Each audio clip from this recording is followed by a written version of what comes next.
ആ മാനേജർ പ്രമോഷനും പുതിയ 2 വീലറും ഒക്കെ വാങ്ങിച്ചു കൊടുത്ത് ഇവളെ സന്തോഷപ്പെടുത്തിയിരിക്കുക. ഇന്നലെ ആ മാനേജര് കുറച്ച് അമിത സ്വാതന്ത്ര്യം എടുത്തെന്ന് അവള് കരഞ്ഞുകൊണ്ട് എൻ്റെ അടുത്തേക്ക് വന്നു പറഞ്ഞു. നീ ആരാണെന്നറിയാമോ? ബുദ്ധിയില്ലാത്തവളാ. എത്രയോ കഷ്ടപ്പാടുകൾ, പ്രശ്നങ്ങൾ, പോരാട്ടങ്ങൾക്ക് നടുവിൽ ഈ പരിപാടി നിങ്ങൾ കണ്ടുകൊണ്ടിരിക്കുകയായിരിക്കാം.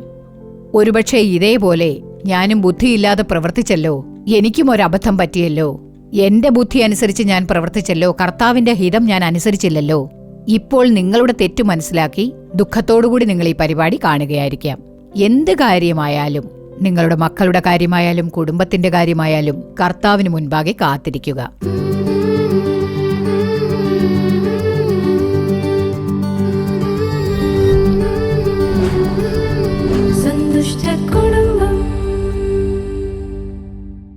സ്നേഹം നിറഞ്ഞ നിങ്ങൾക്ക് ഞങ്ങളുടെ ആശംസകൾ.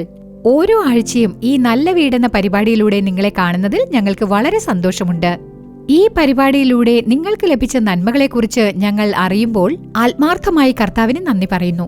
ഇന്ന് നമ്മൾ ബുദ്ധിഹീനയായി പ്രവർത്തിക്കുന്ന സ്ത്രീ എന്ന തലക്കെട്ടിലുള്ള പരിപാടിയാണ് കാണാൻ പോകുന്നത്. ഈ ലോകത്ത് തെറ്റ് ചെയ്യാത്തവരായിട്ട് ആരും തന്നെ ഉണ്ടാവില്ല. തെറ്റ് ചെയ്യുന്നത് സ്വാഭാവികമാണ്. എന്നാൽ തെറ്റ് ചെയ്യുമ്പോൾ മറ്റുള്ളവരത് ചൂണ്ടിക്കാണിച്ച് ശിക്ഷ കിട്ടുമ്പോൾ ആ തെറ്റിനായി പശ്ചാത്തപിക്കുന്നതാണ് ഏറ്റവും നല്ലത്. എന്നാൽ ഒരു തവണ തെറ്റ് ചെയ്തിട്ട് മറ്റുള്ളവരിൽ നിന്നും ശിക്ഷ ലഭിക്കുമ്പോൾ ആ തെറ്റ് തിരുത്തിയെടുക്കുന്നതാണ് മനുഷ്യന് നല്ലത്. അനേകം സ്ത്രീകൾ തങ്ങൾ ചെയ്യുന്നത് തെറ്റാണെന്ന് അറിഞ്ഞിട്ടും മറ്റുള്ളവരും ഭർത്താവും തെറ്റാണെന്ന് ഉപദേശം നൽകിയിട്ട് പോലും ബുദ്ധിയില്ലാതെ കാര്യങ്ങൾ വീണ്ടും വീണ്ടും ചെയ്ത് സ്വയം ദോഷം വരുത്തിവെച്ചുകൊണ്ടിരിക്കുകയാണ്.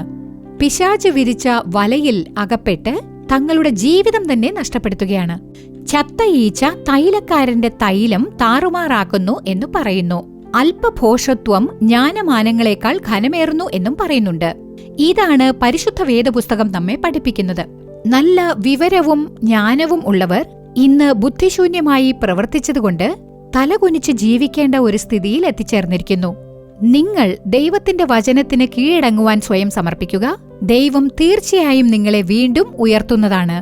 അതിനാൽ ഏതുതരം ചുറ്റുപാടായാലും ഒരിക്കലും കൈവിടാത്ത നമ്മുടെ യേശുവിനെ ആശ്രയിക്കുക. അടുത്തതായി ജ്യോതി ചേച്ചി എന്ന തുടർ നാടകം നമുക്ക് കാണാം.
മാലതിയോട് സംസാരിച്ചോ മോളെ? സംസാരിച്ചു അങ്കിൾ. പക്ഷേ അവൾ എന്റെ വാക്കുകൾക്ക് വില കൽപ്പിച്ചില്ല. ഞാൻ സംസാരിച്ചുകൊണ്ടിരുന്നപ്പോ തന്നെ അവൾ എഴുന്നേറ്റ് പോയി. അതുപോട്ടെ, മാലതി ജോലിക്ക് ജോയിൻ ചെയ്തല്ലോ അല്ലേ? ആ അതെ മോളെ, അവള് ജോയിൻ ചെയ്തു.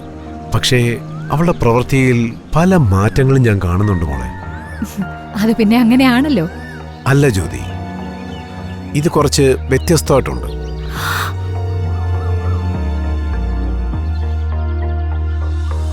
പുതിയ ഓഫീസിൽ ജോലി എങ്ങനെയുണ്ട് മാലതി? നന്നായിട്ടുണ്ട് ഏട്ടാ. ഓഫീസിൽ പോകുന്ന ഫീലേ ഇല്ല. കൂടെ വർക്ക് ചെയ്യുന്നവരൊക്കെ എങ്ങനെയുണ്ട്? എല്ലാരും സൂപ്പർ ടൈപ്പാ. അതിലും MD വളരെ നല്ല ടൈപ്പാ.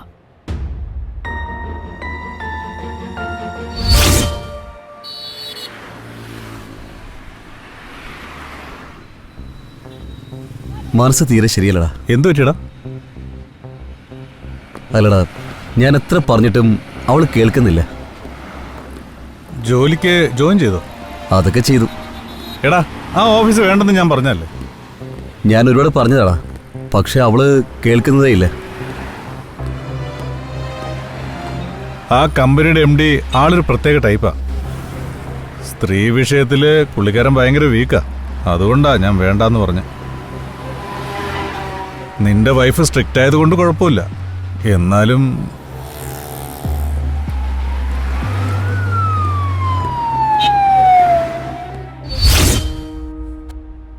എന്താ ഏട്ടാ ഒന്നും മിണ്ടാത്തെ? നിങ്ങൾ പ്രതീക്ഷിച്ച പോലെ ഒന്നും ഇല്ലാത്തത് കൊണ്ടാണോ?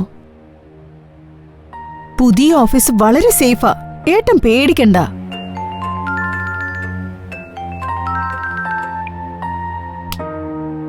ഇപ്പോഴൊക്കെ ഇടയ്ക്കിടയ്ക്ക് നിനക്ക് ഫോൺ വരുന്നുണ്ടല്ലോ.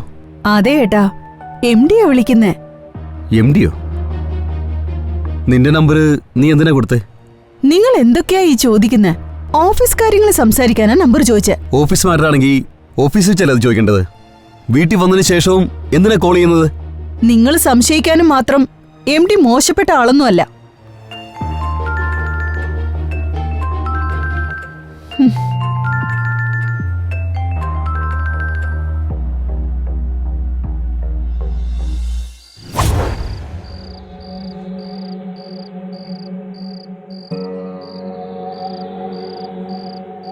എന്താ ഏട്ടാ ഇവിടെ നിൽക്കുന്നെ? ഇന്നും കുറച്ച് ലേറ്റായി പോയി. ദാ ഏട്ടാ സ്വീറ്റ്. വീണ്ടും സീറ്റ്സോ? എന്താ മാലതി, വേറെ ഏതെങ്കിലും കമ്പനിയിൽ ജോയിൻ ചെയ്യാൻ പോകണോ? അങ്ങനെയൊന്നും ഇല്ല ഏട്ടാ. പിന്നെന്തിനാ ഈ സ്വീറ്റ്സ്? എനിക്ക് പ്രൊമോഷൻ കിട്ടിയിരിക്കുക. പ്രമോഷനോ? നീ ജോലിക്ക് ചേർന്നിട്ട് 1 മാസം പോലും ആയില്ലല്ലോ. എല്ലാത്തിനും കാരണം MDയുടെ റെക്കമെൻഡേഷനാ. അദ്ദേഹത്തിന് എന്റെ കാര്യത്തിൽ ഭയങ്കര ഇൻട്രസ്റ്റാ. അതുമാത്രമല്ല, എനിക്കൊരു പുതിയ സ്കൂട്ടി വാങ്ങിത്തരാന്നും പറഞ്ഞിട്ടുണ്ട്. അയാളെന്തിനാ നിനക്കത് വാങ്ങി തരുന്നത്? എല്ലാം എന്റെ ജോലി കണ്ടിട്ടാ. ജോലി കണ്ടിട്ടാണോ അതോ നിന്റെ സൗന്ദര്യം കണ്ടിട്ടോ? നിങ്ങളോട് പറയാൻ വന്ന എന്നെ പറഞ്ഞാ മതിയല്ലോ.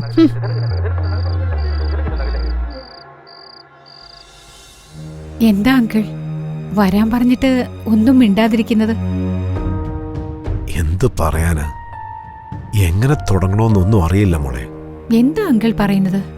മാലതി പുതിയൊരു ഓഫീസിൽ ജോയിൻ ചെയ്തിരുന്നില്ലേ? അതെ.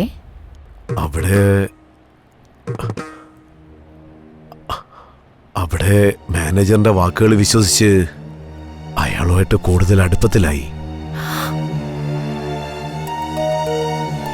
അയാളും പ്രമോഷനും പുതിയ 2 വീലറും ഒക്കെ വാങ്ങിച്ചു കൊടുത്ത് ഇവളെ സന്തോഷപ്പെടുത്തിയിരിക്കുക. ഇന്നലെ ആ മാനേജർ കുറച്ച് അമിത സ്വാതന്ത്ര്യം എടുത്തെന്ന് അവള് കരഞ്ഞുകൊണ്ടേ എൻ്റെ അടുത്ത് ഒന്ന് പറഞ്ഞു.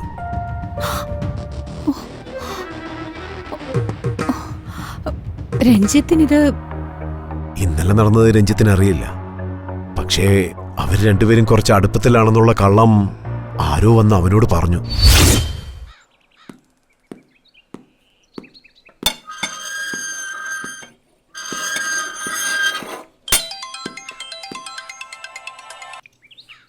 എന്താ രഞ്ജിത്തെ, കടങ്ങളൊക്കെ പെട്ടെന്ന് വീട്ടുന്ന ലക്ഷണമുണ്ടല്ലോ. എന്താ ചേട്ടാ പറഞ്ഞേ? ഓ, നീ ഒന്നും അറിയാത്ത പോലെ പറയല്ലേ. നിന്റെ ഭാര്യ പുതിയ MD ആയിട്ട് നല്ല അടുപ്പത്തിലാണെന്ന് കേട്ടല്ലോ. ചേട്ടാ എനിക്ക് മനസ്സിലാവുന്നില്ല. അതെ അതെ, അല്ലേലും നിനക്കൊന്നും അറിയില്ലല്ലോ. എടാ, നിന്റെ അഭിനയം ഒന്നും മതിയാക്ക്. നിന്റെ ഭാര്യയും ആ MDയും കാറിൽ നാട് മുഴുവൻ കറങ്ങിക്കൊണ്ടിരിക്കുക. നീ അറിയാതെ ഇത് നടക്കൂടാ.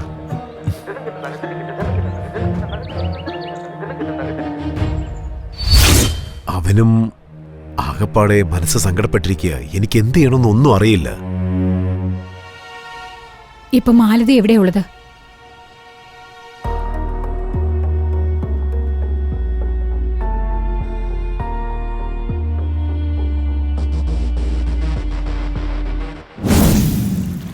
ചേച്ചി, ഞാൻ ചെയ്തത് വലിയ തെറ്റാണെന്ന കാര്യം ഇപ്പൊ എനിക്ക് മനസ്സിലാവുന്നുണ്ട്. അതെ ചേച്ചി, ഞാൻ ഫേസ്ബുക്കിലാണ് പരിചയപ്പെട്ടത്. നന്നായിട്ട് സംസാരിച്ചു. ഞാനും എൻ്റെ കുടുംബ സാഹചര്യങ്ങൾ പറഞ്ഞു. അപ്പൊ നീ എൻ്റെ കമ്പനിയിലേക്ക് വാ, ഞാൻ നിനക്ക് ജോലി തരാം, ശമ്പളവും കൂട്ടിത്തരാന്ന് പറഞ്ഞു. അതുകൊണ്ടാ ഞാൻ പഴയ ജോലി റിസൈൻ ചെയ്തിട്ട് അവിടെ പോയി ജോയിൻ ചെയ്ത്. ഇതൊക്കെ രഞ്ജിത്തിന് അറിയാമോ മാലതി? അറിയില്ല ചേച്ചി. എന്റെ ഭർത്താവ് പറഞ്ഞപ്പോ അന്നൊന്നും എന്റെ തലയിൽ കയറിയില്ല. ജോലിയിൽ പ്രൊമോഷൻ, ഓഫീസിൽ പോവാൻ ബൈക്കൊക്കെ തന്നപ്പോ ഞാൻ അയാളെ ഒരുപാട് വിശ്വസിച്ചു പോയി. ഇന്നലെ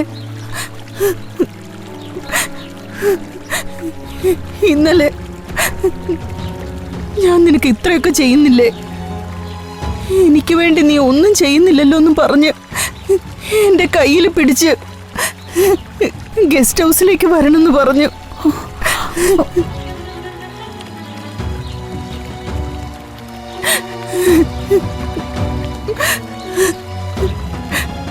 ചേച്ചി, ഞാൻ വഴിതെറ്റി പോയിട്ടില്ല. നീ വഴിതെറ്റിപ്പോയവളല്ലെന്ന് എനിക്കറിയാം മാലതി. നീ ആരാണെന്നറിയാമോ? ബുദ്ധിയില്ലാത്തവളാ.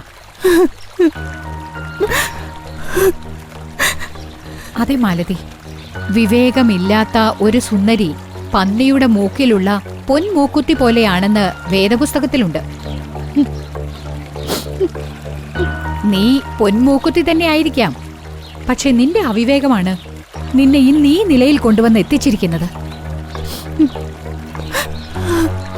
ആദ്യത്തെ അവിവേകം നിന്റെ ഭർത്താവിന്റെ വാക്കുകൾക്ക് വില കൽപ്പിക്കാതെ ഇരുന്നത്. രണ്ടാമത്തെ അവിവേകം നിന്റെ ഭർത്താവിനോട് പറയാതെ മറ്റൊരാണുമായിട്ട് ഫേസ്ബുക്കിൽ ഫ്രണ്ടായത്. മൂന്നാമത്തെ അവിവേകം നിന്റെ പണത്തിനോടും വസ്തുക്കളോടുമുള്ള അത്യാർത്തി. നാലാമത്തെ അവിവേകം നടന്ന കാര്യങ്ങളെല്ലാം നിന്റെ ഭർത്താവിൽ നിന്ന് മറച്ചുവെച്ചത്. അടുത്ത അവിവേകം നിന്റെ മാനേജറെ വിശ്വസിച്ചത്. ഇങ്ങനെ എനിക്ക് എത്ര വേണമെങ്കിലും പറയാം.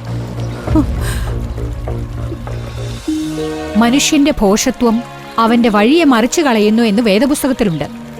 ഇന്ന് നിന്റെ ഈ അവിവേകം നിന്റെ വഴികളെ താറുമാറാക്കിയിരിക്കുകയാണ്.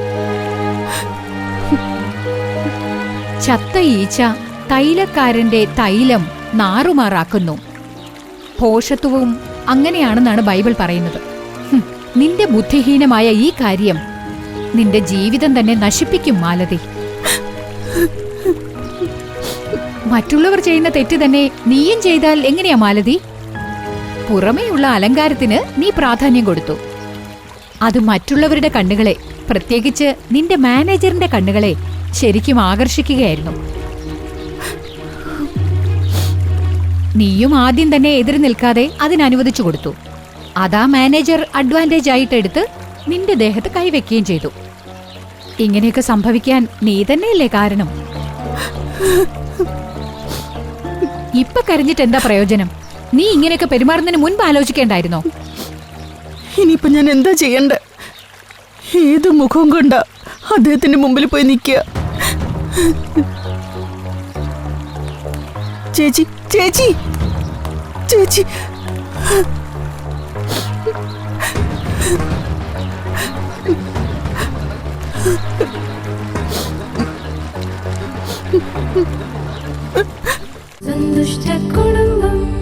പ്രിയമുള്ളവരെ, അവിവേകത്തോടെ പെരുമാറുന്നതിനാൽ കുടുംബത്തിലുണ്ടാകുന്ന പ്രശ്നങ്ങളെക്കുറിച്ച് ജ്യോതിചേച്ചി എന്ന നാടകത്തിൽ കണ്ടില്ലേ? വിവേകമില്ലാത്ത ഒരു സ്ത്രീ പന്നിയുടെ മൂക്കിൽ പൊൻമൂക്കുത്തി പോലെ എന്ന് നമ്മുടെ വേദപുസ്തകം പറയുന്നുണ്ട്.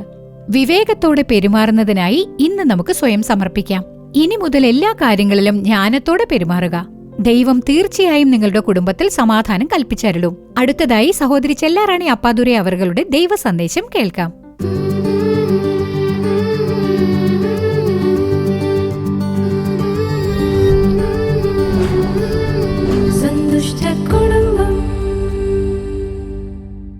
യേശുക്രിസ്തുവിന്റെ മധുരമുള്ള നാമത്തിൽ നിങ്ങൾക്ക് എല്ലാവർക്കും സ്നേഹാശംസകൾ അറിയിച്ചുകൊള്ളുന്നു.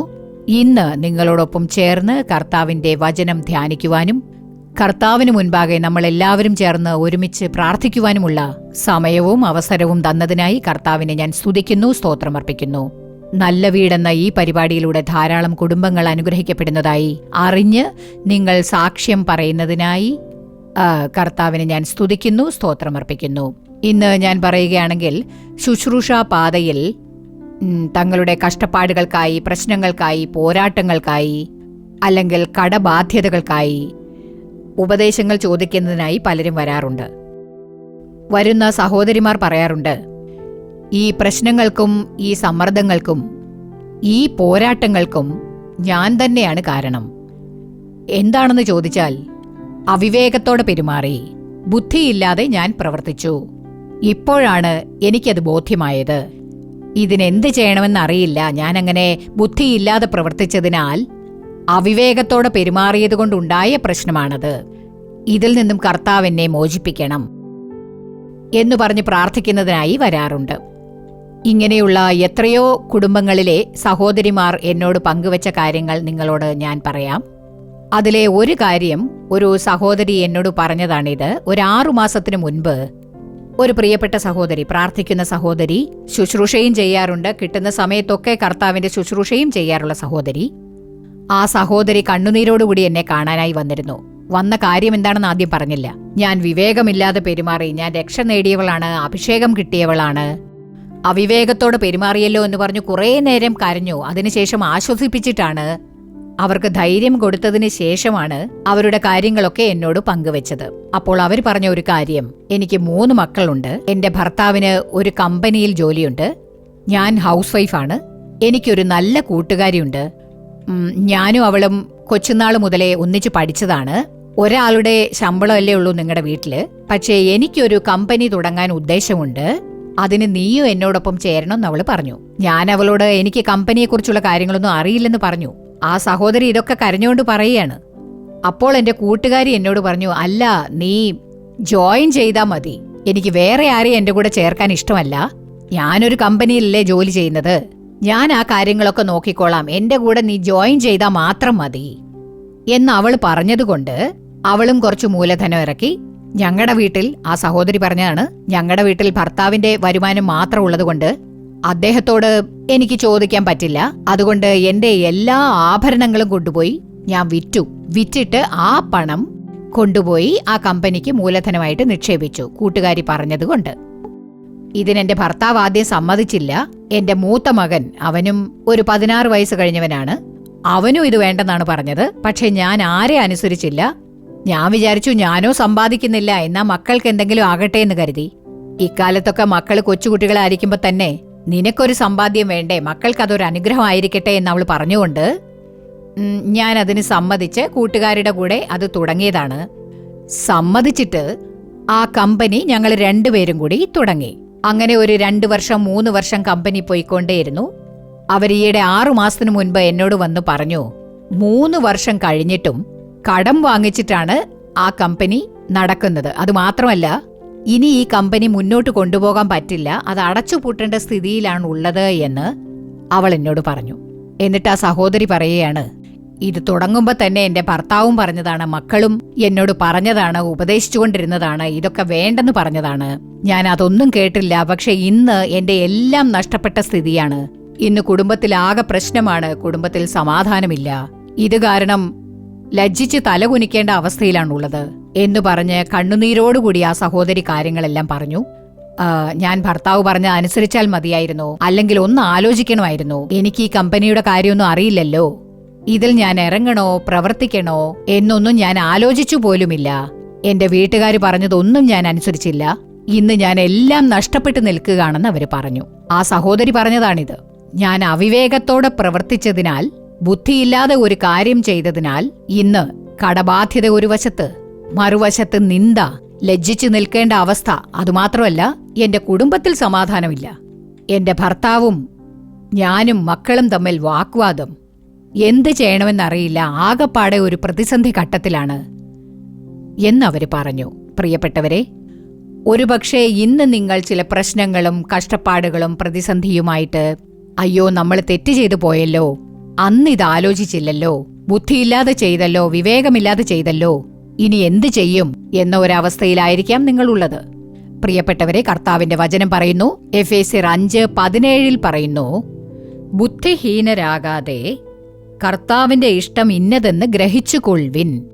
പ്രിയമുള്ളവരെ, ഏത് കാര്യമായാലും എന്തു ചെയ്താലും കർത്താവിന് മുൻപാകെ കാത്തിരുന്ന് പ്രാർത്ഥിച്ച്, ഇത് ദൈവഹിതമാണോ, ഈ കാര്യം ചെയ്യുന്നത് കർത്താവിന് ഇഷ്ടമാണോ എന്ന് കർത്താവിനോട് പ്രാർത്ഥിച്ച് ചെയ്യുമ്പോൾ, ദൈവഹിതം ഇന്നതെന്ന് അറിഞ്ഞ് പ്രവർത്തിക്കുമ്പോൾ, ദൈവഹിതത്തിനായി നിങ്ങൾ സമർപ്പിക്കുമ്പോൾ, ആ കാര്യങ്ങൾ കർത്താവ് വിജയമാക്കി തീർക്കുന്നതാണ്. ആ കാര്യങ്ങളെ യഹോവ അനുഗ്രഹിക്കും.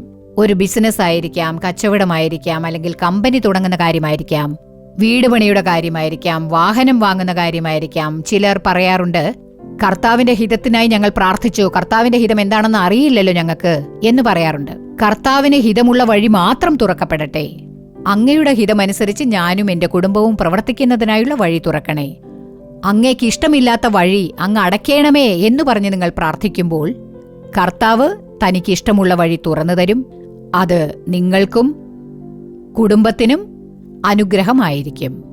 പ്രിയമുള്ളവരെ, മറ്റൊരു കാര്യം വേദപുസ്തകത്തിൽ കാണാം. 1 തിമോത്തിയോസ് 6-ാം അധ്യായം 9-ാമത്തെ വചനം എന്താണ് പറയുന്നത് എന്നോ? ധനികന്മാരാകുവാൻ ആഗ്രഹിക്കുന്നവർ പരീക്ഷയിലും കണിയിലും കുടുങ്ങുകയും മനുഷ്യർ സംഹാരനാശങ്ങളിൽ മുങ്ങിപ്പോകുവാനിടവരുന്ന മൗഢ്യവും ദോഷകരവുമായ പല മോഹങ്ങൾക്കും ഇരയായി തീരുകയും ചെയ്യുന്നു.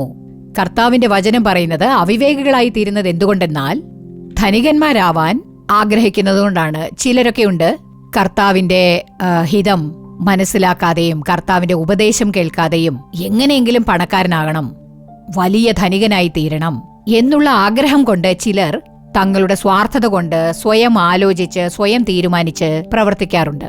കർത്താവ് പറയുന്നത് ഇത് അവിവേകമാണ് എന്നാണ്. ഇന്ന് നിങ്ങളോട് കർത്താവ് സംസാരിച്ചുകൊണ്ടിരിക്കുകയാണ്.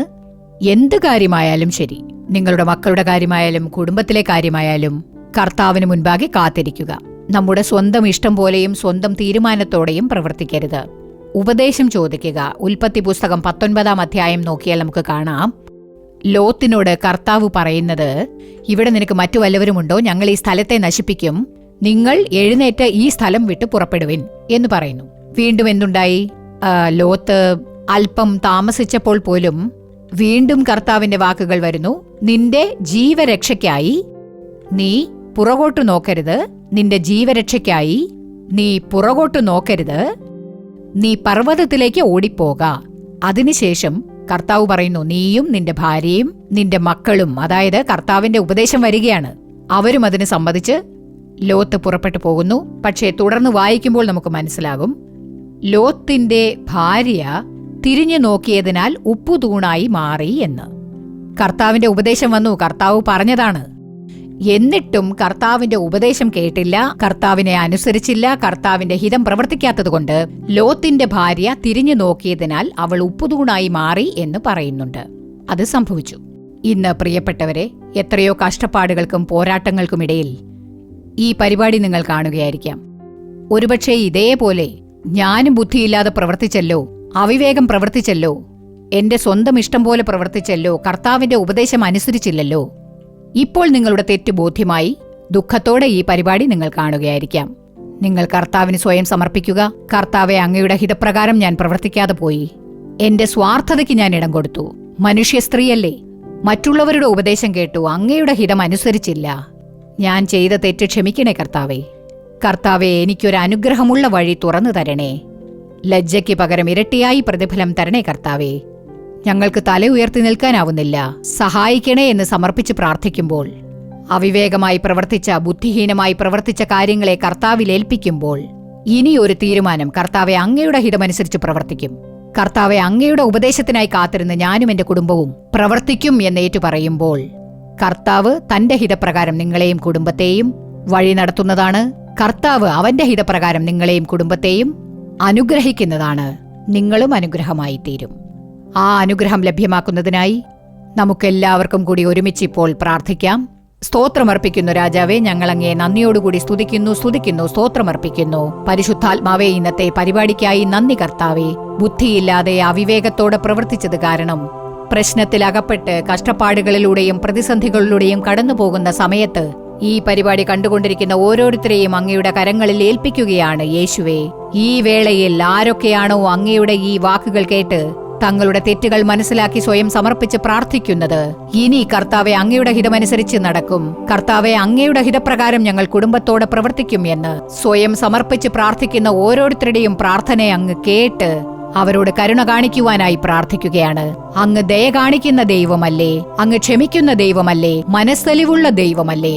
ഇന്ന് സ്വയം സമർപ്പിച്ച് പ്രാർത്ഥിക്കുന്ന ഓരോരുത്തരെയും കർത്താവെ അങ്ങയുടെ കരുണ ലഭിക്കുന്നതിനായി പ്രാർത്ഥിക്കുകയാണ്. ദയ കാണിക്കണമേ കർത്താവെ. ഇനി ഒരിക്കലും അങ്ങയുടെ ഉപദേശം കൈവിടാതിരിക്കുന്നതിനായി തങ്ങളുടെ സ്വാർത്ഥത പോലെ പ്രവർത്തിക്കാതിരിക്കുന്നതിനായി, മനുഷ്യരുടെ ഉപദേശങ്ങൾ ചെവിക്കൊള്ളാതിരിക്കുവാനായി, അങ്ങയുടെ ഉപദേശവും അങ്ങയുടെ ഇഷ്ടം പോലെയും പ്രവർത്തിക്കുന്നതിനായി പരിശുദ്ധാത്മാവെ അങ്ങ് ഓരോരുത്തരെയും വഴി നയിക്കുവാനായി പ്രാർത്ഥിക്കുകയാണ്. താങ്ക് യു ലോർഡ്, അങ്ങേക്ക് നന്ദി. ഇന്നേ ദിവസം പ്രാർത്ഥിക്കുന്ന ഓരോരുത്തരെയും കർത്താവെ അനുഗ്രഹിച്ച് അവർക്ക് ഉയർച്ച നൽകുന്നതിനായി നന്ദി. അങ്ങ് മനസ്സലിവുള്ള ദൈവമാണ്, ദയയുള്ള ദൈവമാണ് കർത്താവെ. ചെയ്ത തെറ്റുകളെയെല്ലാം ക്ഷമിച്ച് കർത്താവെ ശരിയായ പാതയിലൂടെ ഞങ്ങളെ നയിച്ച് കർത്താവെ നഷ്ടപ്പെട്ട നന്മകളെയെല്ലാം, ഇഷ്ടപ്പെട്ട അനുഗ്രഹങ്ങളെയെല്ലാം കർത്താവ് തിരികെ നൽകി കർത്താവെ ഉയർച്ച നൽകുന്ന കർത്താവായതിനാൽ അങ്ങേക്ക് നന്ദി അർപ്പിക്കുന്നു യേശുവേ. ഇന്നേ ദിവസം പരിശുദ്ധാത്മാവിന്റെ കരങ്ങളിൽ ഏൽപ്പിച്ച് അങ്ങയുടെ ഹിതപ്രകാരം ഞങ്ങൾ പ്രവർത്തിക്കും. അങ്ങയുടെ ഉപദേശപ്രകാരം പ്രവർത്തിക്കും എന്ന് ആരൊക്കെ തീരുമാനിക്കുന്നുവോ, ആരൊക്കെ സ്വയം സമർപ്പിക്കുന്നുവോ, ആ സമർപ്പണ മനോഭാവത്തിൽ നിലനിൽക്കുവാൻ കർത്താവ് കൃപ നൽകണേ. ആ തീരുമാനത്തിൽ നിന്നും ഒട്ടും പിന്മാറിപ്പോകാതെ കർത്താവെ ഓരോരുത്തരെയും കർത്താവെ അങ്ങ് സംരക്ഷിക്കുവാനായി പ്രാർത്ഥിക്കുന്നു. അങ്ങയുടെ ശക്തമായ കരങ്ങളിൽ ഏൽപ്പിച്ച് പ്രാർത്ഥിക്കുന്നു. കർത്താവെ ഇന്ന് സമർപ്പിച്ച് പ്രാർത്ഥിച്ച് കർത്താവെ അങ്ങയുടെ കരുണ ലഭിക്കുന്നതിനായി പ്രാർത്ഥിക്കുന്ന ഓരോരുത്തരെയും കർത്താവെ അങ്ങ് അനുഗ്രഹിക്കുമാറാകണമേ എന്ന് പ്രാർത്ഥിക്കുകയാണ്. അനുഗ്രഹത്തിന്റെ തടസ്സങ്ങളെല്ലാം മാറട്ടെ യേശുവിന്റെ നാമത്തിൽ. സമ്മർദ്ദങ്ങൾ മാറട്ടെ യേശുവിന്റെ നാമത്തിൽ. കർത്താവെ കുടുംബത്തിൽ സമാധാനവും സന്തോഷവും എന്നും നിലനിൽക്കുമാറാകട്ടെ. സമാധാന പ്രഭുവിന്റെ ശക്തി കുടുംബങ്ങളിലേക്ക് കടന്നു വരട്ടെ. കർത്താവെ അങ്ങ് ഞങ്ങളുടെ പ്രാർത്ഥന കേൾക്കുന്നതിനായി നന്ദി. കർത്താവെ അങ്ങ് മഹത്വപ്പെടുന്നതിനായി നന്ദി. പുതിയ വഴികൾ കർത്താവ് തുറക്കുന്നതിനായി നന്ദി. പുതിയ കാര്യങ്ങൾ കർത്താവ് ചെയ്യാൻ പോകുന്നതിനായി നന്ദി. കുടുംബത്തിൽ ഒരു പുതിയ മാറ്റം കർത്താവ് കൽപ്പിച്ചരുളുന്നതിനാൽ ഞങ്ങൾ ഹൃദയത്തിന്റെ ആഴത്തിൽ നിന്ന് അങ്ങേക്ക് നന്ദി പറയുന്നു, സ്തുതിക്കുന്നു. കർത്താവെ എല്ലാ കുടുംബങ്ങളെയും അങ്ങയുടെ കരങ്ങളിൽ ഏൽപ്പിക്കുന്നു. അങ്ങയുടെ നാമം എന്നും മഹത്വപ്പെടട്ടെ. യേശുവിലൂടെ പ്രാർത്ഥന കേൾക്കണമേ നല്ല പിതാവേ, ആമേൻ. പ്രിയപ്പെട്ടവരെ, കർത്താവിന് മുൻപാകെയുള്ള നിങ്ങളുടെ പ്രാർത്ഥന കർത്താവ് കേട്ടിരിക്കുന്നു. മുട്ടിപ്പായി പ്രാർത്ഥിക്കുക. എന്ത് കാര്യമായാലും ദൈവഹിതം മാത്രം നിങ്ങളുടെ ജീവിതത്തിലും കുടുംബത്തിലും പ്രവർത്തിക്കുന്നതിനായി നിങ്ങൾ കാത്തിരിക്കുക, പ്രവർത്തിക്കുക. കർത്താവിന്റെ ഉപദേശം ചോദിക്കുക. ആ ഉപദേശം അനുസരിച്ചു മാത്രം നിങ്ങൾ പ്രവർത്തിക്കുമ്പോൾ കർത്താവ് ഞാൻ നിന്നെ അനുഗ്രഹിക്കും, നീ അനുഗ്രഹമായി തീരും എന്നുള്ള വചനം പോലെ കർത്താവ് നിങ്ങളെ അനുഗ്രഹിക്കും, അനുഗ്രഹമാക്കി തീർക്കും. ആമേൻ. പ്രിയമുള്ളവരെ, ഇന്നത്തെ പരിപാടി നിങ്ങൾക്ക് അനുഗ്രഹമായിരുന്നിരിക്കും എന്ന് വിശ്വസിക്കുന്നു. നിങ്ങൾക്ക് ലഭിച്ച നന്മകളെക്കുറിച്ചും അനുഗ്രഹങ്ങളെക്കുറിച്ചും ഞങ്ങളെ അറിയിക്കാൻ മറക്കരുത്. വീണ്ടും അടുത്ത ആഴ്ച ഇതേ സമയം ഇതേ പരിപാടിയിലൂടെ കാണാം. അതുവരെ ദൈവകൃപ നിങ്ങളോടൊത്തുണ്ടാകുമാറാകട്ടെ. For further details and prayer support, contact Jesus Redeems Ministries, Nalumavudi, Thuthukudi District, 628-211. Our phone number 04639 353535. info@jesusredeems.org. Our website www.jesusredeems.com. God bless you.